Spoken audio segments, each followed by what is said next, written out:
بچه ها سلام. امیدوارم هر جا که هستین سلامت باشین.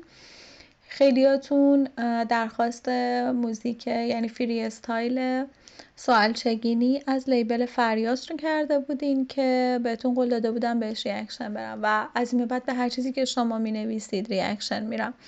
نمیخوام ویدیو رو طولانی بکنم، فقط اینکه 2 تا ویدیوی جدید با 2 تا تم متفاوت دارم. یکی در مورد سیمپسون ها میخوام صحبت بکنم و پیشگویی های خیلی پرفکت و عالی که در مورد آینده ایران کردن.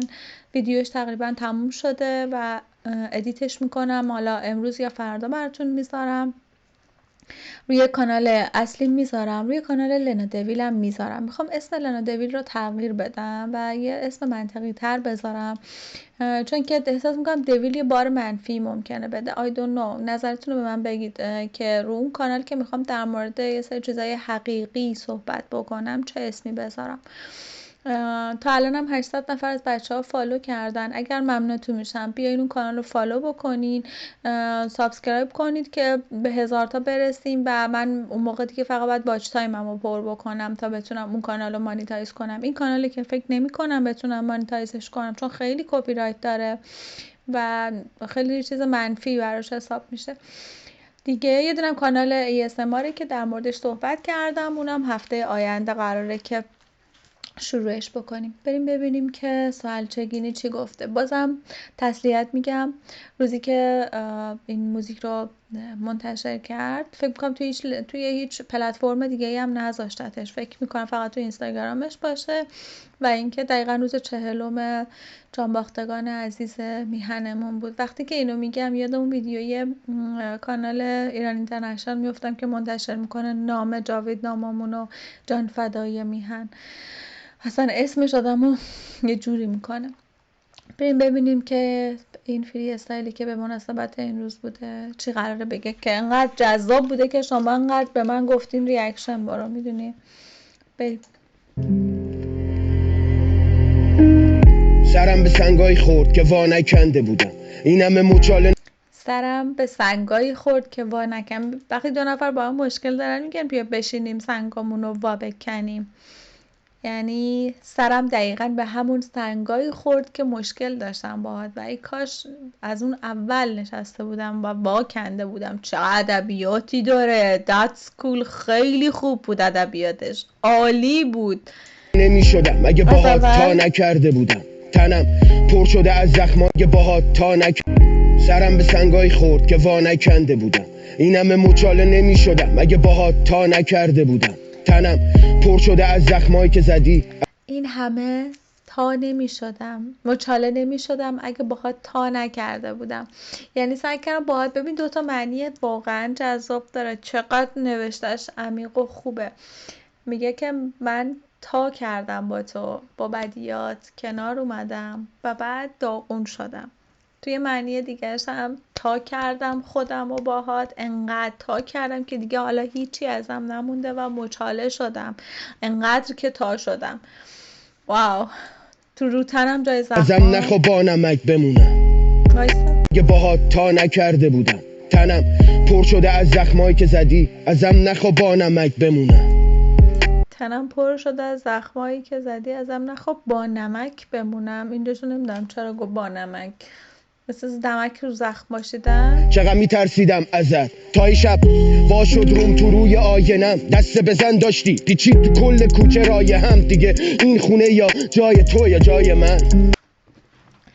از دعوا کردن 2 نفر هم میتونه بگه. ببین ایهامی که استفاده کرده خیلی قشنگه. از دعوا کردن بین 2 نفر هم میتونه بگه تا اینکه یه شب رومون تو روی هم باز شد و همدیگر رو زدیم و توی کوچه پیچید این رایحه، حالا بوی خونی که احتمالاً الان و دیگه یا خونه اینجا جای منه یا جای تو. حالا اگه بیایم تعمیمش بدیم به ایران. چقدر قشنگ گفته. That's cool. خیلی کردیت میدم بهش. ارزش اینو داشت که شما من گفتید ریاکشن برو. میگه که یه روزی بالاخره صبرم تموم شد و ما تو روی هم وایسادیم و تو دست تو رو من بلند کردی و خیابونا پر شد از بوی خون، پر شد از این رایحه مرگ، از رایحه خون و دیگه اینجا این خونه، این ایران یا جای منه یا جای تو. و با اینکه توی ایران هستش و داره اینطوری میگه خیلی معنی داره، میدونید نمیاد مستقیم حرف رو بزنه و داره یه جورایی توی پرده صحبت میکنه. چه قولایی دادی و فراموش کردی، میدونم تمومی نداره رنجم، چون در اومد دخلم تا درات خرجم. ببین در اومد دخلم تا در بیاد خرجم. میگن دخل و خرجم نمیخونه و اینم خیلی لامصب باید ایستاده براش دست بزنم. خیلی خوب گفته که دخلم در اومد، پدرم در اومد تا تونستم خرج زندگی رو در بیارم. چرا؟ چون دخل و خرجم با هم دیگه نمیخون. خیلی خوبه. دو تا 4 تا هم شه دیگه رو صورتت افتاده پنجم. 2 تا 4 تا هم بشه. میدونید کدوم؟ یه ویدیویی بود که ساخته بودن، معلم پاتخته می نوشت 2 به علاوه 2 مساوی است با 5. بعد پسر شاگرده میگفت نه آخرشون سال بالایی اومدن داغونش کردن. حالا فکر کنم ویدیوشو توی گوشیم داشته باشم براتون اینجا میذارمش. داره به اون اشاره میکنم، میگه اگه 2 تایی تو 4 هم بشه، یعنی الان اگر دیگه همه چیز درستم بشه دیگه نمیشه، دیگه هیچی به عقب بر نمیگرده، دیگه ما به عقب بر نمیگردیم، پنجه من رو صورت توه. میگفتی دوستت دارم مثل رابطه بوی خون و کوسه ها میگفتی دوستت دارم مثل رابطه خون و کوسه. بوی خون رو دوست داره دیگه. وقتی که بوی خون رو احساس بکنه میره که طرفو بخوره، طرفو بکشه. میگه دوستت دارم ولی میخوای که منو بکشی، به خاطر اینه که منو بخوری، به خاطر اینه که منو دوست داری. کردم تو کاش تو شاید تو چه ها، هنوز رو تنم مونده رد بوسه هات تو همین کوچه پس رد بوسه هات رو همین کوچه پس کوچه ها با دستا. ببین اگر تصویر نبود تا شاید یه ذره ابهام برات پیش میومد. گذشت آب رو دسته دیدم نداره زور نظر، دست به هر کاری زدم بلکه بذارم رو تسر، روحم بیخبر از این که جونم تو خطر. روحم بیخبر بود، کلی تلاش کردم، چقدر شعر گفتیم، چقدر زحمت کشیدیم که بگیم درست شد، تغییر کن، ما رو ای حکومت ما رو ببین. یه و آخر به اینجا رسید، به نفرت ابدی. کاش هیچ وقت نمیشناختمت.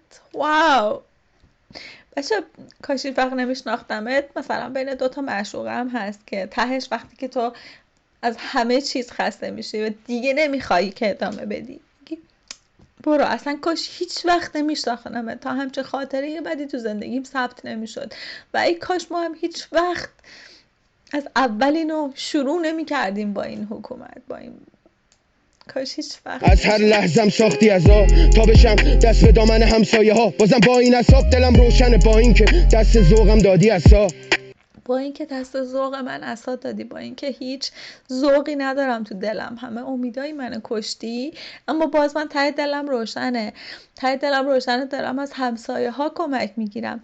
بچه اگر برگردیم دوباره همون ایهامه که 2 تا زن و شوهر یا حالا 2 تا معشوقه دارن با هم دعوا میکنن، ببین چه بلایی سر من آوردی که رفتم بیرون دارم شروع میکنم داد زدن و از همسایه ها کمک گرفتن.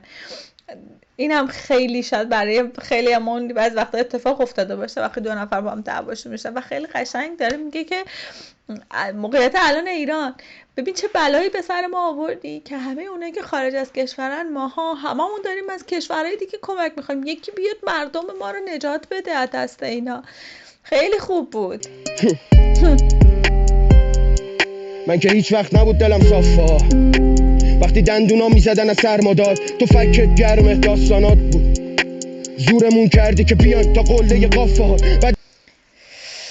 میگفتن ما به قله رسیدیم، یه ذره دیگه مونده ما به قله برسیم. تو سخنرانیایی که پخش میشد به کدوم قله؟ تو زورمون کردیم ما باهات به این قله برسیم. آقا ما نمیخوایم به این قله برسیم، ما میخوایم زندگیمون رو بکنیم. چرا ما باید با تو تا قله قاف بیایم؟ دندونامون داره میلرزه، داریم میمیریم تو این سرما، تو این نابودی.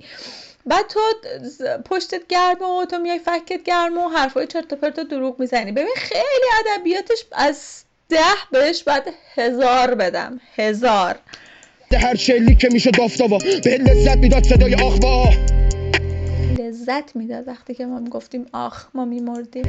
ببین گرفته خونه ماتم شدی از اونایی که فقط تو خونه لاتن. ببین خونمون ماتم شده، تو ارزه نداری به دیگران حرفی بزنی، شدی از اون باباهایی که تو خونه لاتن و بچه ها رو میزنن. خیلی قشنگ. تو شدی از اونایی که زورت فقط به ماهای ساده‌ای که تو مملکت هستیم و هیچ اسلحه‌ای برای مقابله با تو نداریم رسیده، ولی برای کشورهای دیگه موشی. خیلی توش عالیه. میاد خونه آدم، کشیدی اسلحه تو روی خونوادم، کشیدی اسلحه روی خونوادم بی بخار. واو. شدی از اونایی که فقط تو خونه لاتن. توش میاد خونه آدم، کشیدی اسلحه تو روی خونوادم، بی بخار سمت ما گرفته شیشه خونه آدم. دست خالی بیا مشتام بهت میگه چقدر مشتاق گناهاتم. دست خالی بیا تا بهت بگم که مشتام چقدر میخواد تو گونه‌هات بخوره، ولی تو چیکار میکنی؟ تو اسلحه میاری و میکشی بدون اینکه بخوای حالت برابری داشته باشی. گفتی پیروزی مبارک جشنه که گفتم مادران میکشن خشم کل. بله که میزنه. گفتی پیروزی مبارک چی؟ گفتم مادران میکشن خشم کل. بله که بیا مشتام بهت میگه چقدر مشتاق گناهاتم. گفتی پیروزی مبارک جشنه که گفتم گفتی دروغی مبارک جشنه که من فکر کنم منظورش 22 بهمن. مادران میکشن خشم کل. در صورتی که اینی که میکشن مادرها از خشم که میزنه نیروهای مسلح تا دندون تو همه کرم. یه بار گفتم مادران میکشن خشم کل. بله که میزنه نیروهای مسلح تا دندون تو همه کرم. یه بار زندگی رو داشتم فرصتشو برا بازارگرمی سوزوندیش. باز تشمند شدم آتش بیاره این معرکه. همه زندگی این همه ماهایی که اومدیم، ببین ما یه زندگی رو تو ایران ساختیم. شاید خیلیاتون بگید که خب شماها رفتین، اما هیچ کدومتون درک نمی‌کنی که از صفر شروع کردن چه زجری داره. من کار داشتم، زندگی داشتم، خانواده‌مو داشتم و اومدم خودم آواره کردم توی کشور دیگه. دوباره بخوای از صفر شروع کنی، زبان آلمانی که واقعا اصلا نمیتونم بگم چقدر سخته و همه اینا رو تجربه کنی. چرا؟ به خاطر اینکه یک آدم حکومت احمقی با یک آدم بدتر از اون بالا نشسته و نمیخواد ببینه، نمیخواد بشنوه. یادم ویدیو دخترها افتادم که هر کی مشکل داره جمع کنه از ایران بره اون جاهایی که این امکانات هست، بره جاهایی که ما که مشکلی نداریم، شماها مشکل دارید جمع کنید پاشید برید همون کشورهایی که دوستشون دارید و پولای ما رو میریزین تو اون کشورها. چگیام چقدر میسوزه دلم، نمیدونی این هر دم تو خودم فرو رفتن ها میکنه چه خندقی تو من. سنگر ساختی از وطن برای دفاع از حرم. سنگر ساختی تو وطن من برای دفاع از کی؟ کشورهای دیگه از کدوم حرم؟ برای چی ما باید پول بدیم؟ برای چی ما باید داغون بشیم برای یک کشوری که اصلا فکر میکردم حق توی من چه احمقی بودم. فکر میکردم تو من سنگر ساختی از وطن خیلی برای دفاع از حرم. فکر میکردم حق توی من چه احمقی بودم. اکتش چه خوب بود. فکر میکردم حق تویی، من چه احمقی بودم. That's cool. perfect. عالی بود بچه ها. عالی بود. خیلی خوب بود. و میگم اکت آخرش که میره.